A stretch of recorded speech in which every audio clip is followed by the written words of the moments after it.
Well, Bonnie Lythgoe, as I live and breathe, this is an absolute joy to be Zooming with you. Oh, thank you, Craig. It's so lovely to be with you as well. I know you had tremendous admiration for the great, sadly now late, Sidney Poitier. When that news came through that he'd passed away, what was your reaction? Gosh, it was so upsetting. One of my closest friends is the lead boy, Christian Roberts, and he immediately got hold of me and he was upset. And there was a little group of us, about 5 or 6 of us, that really remembered him for what he did for us. Having somebody like a mentor of Sidney Poitier made you a better actress, gave you something to work for. So he's been a tremendous mentor in my life. And of course, the movie you're referring to, the movie where you made your screen debut, is To Sir with Love. What was the set like? We varied from Pinewood Studios to Wapping to Army Barracks in Windsor, where they needed to film us going up these stone steps as if to class. Mm. So it was very daunting, actually, but it was magical as well. It was just beautiful to be able to be part of this adventure that we were on. And I'm not sure we really realized what it was going to do to our career. And I've got to say, when I was talking to Christian the other day, he was saying exactly the same, saying, gosh, we walked into that classroom, there were the desks. There was Sidney Poitier at the desk with a big smile on his face, a beautiful person, and he was about to change our lives. And it was inspiring. He was magnetic. Often when you are a big star, you live in your own bubble. You're not kind of approachable because there's so many people around you cosseting you and kind of keeping you away from, shall we say, lesser co-stars. But he was always, from day one, so incredibly approachable, wasn't he? He was. He became a friend. Even though he was our teacher, and there's a scene that we do that was a really hard scene. It was about something we did in the classroom. We burned something, and he was going to come in a rage. And he really went through that with us. He said, look, this is the situation. You girls have done something really bad. You have to put that into your mind, and I'm going to come in and I'm really going to scare you. And you have to understand that. He said, there are these sides of me as a teacher. And when you see this scene back, you'll know why I'm about to do what I'm about to do. And the other thing was, he loved, if there were real dramatic scenes, he'd like to do it in one take. He'd obviously do it again 2 or 3 times, but you knew that the emotion was there really in his first take. So when you were talking to him, he would listen to you. And what I found exciting about him is I would do lines probably as I think I should do lines. Now, he may have thought, oh, she's not doing that very well. Let me just play with her. So he would say lines to me, say it this way to me. Now try it this way. And without me feeling embarrassed or that I couldn't actually act that well, he actually made me feel very positive. And I went, oh yeah, that sounds better. So he was teaching me really when I didn't realize I was being taught. Was there that impression right away that you were working with one of the greats? We never felt he was a star. We felt he was our teacher. And when he wasn't our teacher, he was our mentor and our friend. But he was really able, and I think I learned that from him, he was really able to split the difference. He was able to be the actor teacher, the difficult person, the bad-tempered man or the good-tempered man. But at the same time, when the studio was over, it was forgotten. And he was, again, the lovely person, the friend, part of us, part of our family. When you consider that during that time, it was pretty difficult for a Black actor to be recognized and to do as well as he did. And I'm not sure of the year, but I think it was 1963 he won an award. And it really gave Black actors the opportunity to move up the ladder. There were so many lessons there to be learned. And when I saw Guess Who's Coming to Dinner, which is one of my favorite films, I just looked at him and thought, he is brilliant.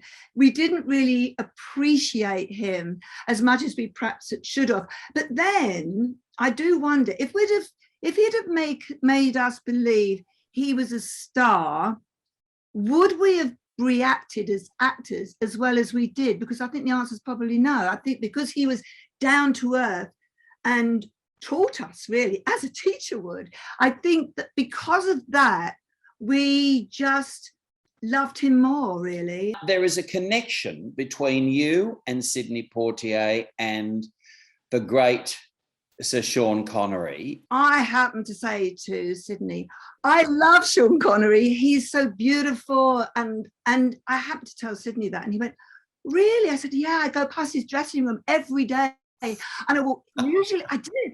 And usually his door was open. So I used to creep up and then walk really slowly past the door just so I could get a glimpse of him. And of course I told Sidney. So the very next day, we were doing one of my scenes where you come into the classroom and my desk lid is up. And Sidney tells me to basically put my desk lid down, and I don't want to be told what to do by him, so I don't want to do it. And I talk back at him in a rather East London kind of way. So I push my desk lid down, and there in front of me are these gorgeous brown eyes staring up at me, and it's Sean Connery. And my next line was, I don't know what to say. I can't think of anything. And I completely forgot. Now, I only discovered the other day that the boys behind me, Christian and Chris, who were behind me, and the few more around there, they all knew because they could see Sean coming up the kind of pathways in the classroom. And of course, they're giggling. And I'm thinking, what is going on? Of course, I knew nothing. And I said to Christian, well, that's it. I'm never going to talk to you again. You let me down. But it was a wonderful moment. And oh, gosh, it just shows you what Sidney Poitier was like.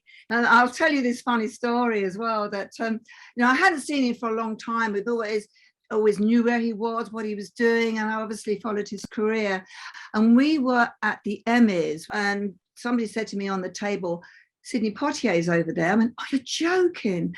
I go rushing over as I do, not thinking. And he's sitting at this table with his family. And I say, Sidney. He went, hi. I said, hi, how are you? He said, I'm fine. How are you? And now I'm feeling uncomfortable. And I remember me. I said, I was in the film To Sew With Love, and he was looking at me, thinking this is years later, of course. He's looking at me going, well. And he went, a great big grin across his face. And he went, I've never forgotten anybody that I've ever worked with. And I went, yay! I said, remember Sean Connery? He says, I remember it very well. And I promise you, that's what he said to me. And I went away feeling, again, amazing, because that's what he did to you.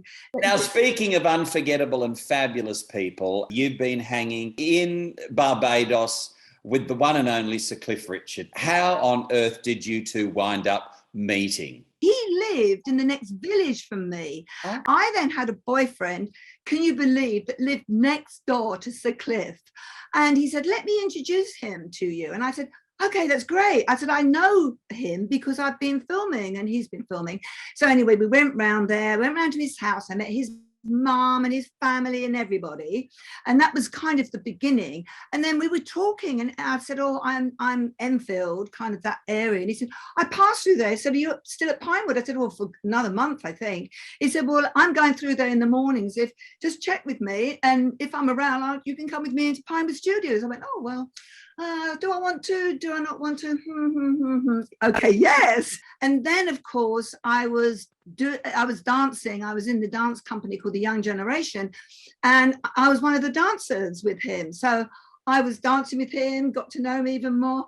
And then, of course, Cliff bought a house in Portugal, and I've got a place in Portugal. We both love tennis. So we've constantly have been friends, and I often go over to his place in Portugal. What is the real Sir Cliff like? The real Sir Cliff is very down to earth. He's got really no airs and graces. He's just a really lovely man.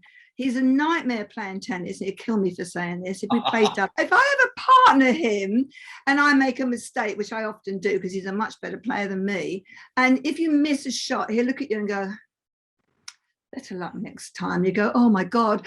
But he's funny. He jokes all the time.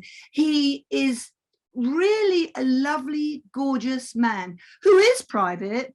And I love that about him. He enjoys the privacy. He's wonderful with friends. He's so hospitable. You can't believe it. But he's always joking. And unfortunately, I'm always the one. I mean, he said a few months ago, we were playing tennis and I had my cap on. And he said, God, Bonnie, you're so like Sue Barker. And I thought, I was playing brilliantly. He went, I said, am I playing that well? He went, no, you're playing terrible, but your cap looks like Sue Barker. So he's that kind of person. He's another person that can have fun. He loves going out. He loves dining and wining and having friends, but he also loves the simplicity of being able to go in his garden and just be himself and just have a few friends round and have a cup of tea. He loves Yorkshire tea bags. I mean, if I'm at the house in Portugal, I say, do you want a cup of tea? And he just likes that. So he's just normal, Craig. He's just, and I don't think he really realizes how great he is. 6 years or so ago, the world was absolutely shocked when those allegations were levelled against him. They stem back to the 80s. Of course, he was subsequently cleared. How is he doing with respect to that? Oh, Craig, it was so tough for him because it's like somebody accusing you of murder. You know you haven't done it. How do you prove it? Oh. He's so innocent. It was so wrong. And he just didn't sleep. He had endless nights. The press were terrible to him. They just hounded him. There was one day when we went over there and we couldn't get into the gates. They were at the gates and I was trying to get through with the car and couldn't get through.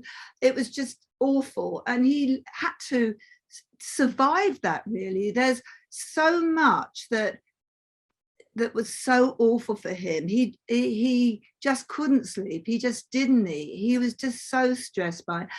And his fans were right behind him all the time. But he had to, how difficult is it for an innocent man to prove he was innocent? It was so hard for him. And he battled through it and got through to the other end. But during it was shocking. He was really, it was going through a bad time. And it was in Portugal. We went over there for a cup of coffee and we went in. It was a Sunday. We thought, oh, come on, Cliff, let's go out and play tennis over at the court. So I think there was my son and his friend of his and Cliff, and I think Chris was there as well, my partner Chris.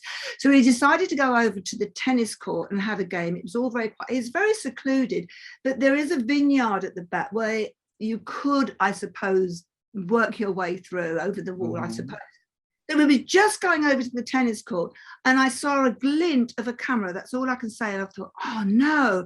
And one of the newspaper reporters that got into his garden. So Cliff ran back and then we all followed back. Well, in the paper the next day, it was Cliff having a Sunday afternoon party, drinking champagne with his friends.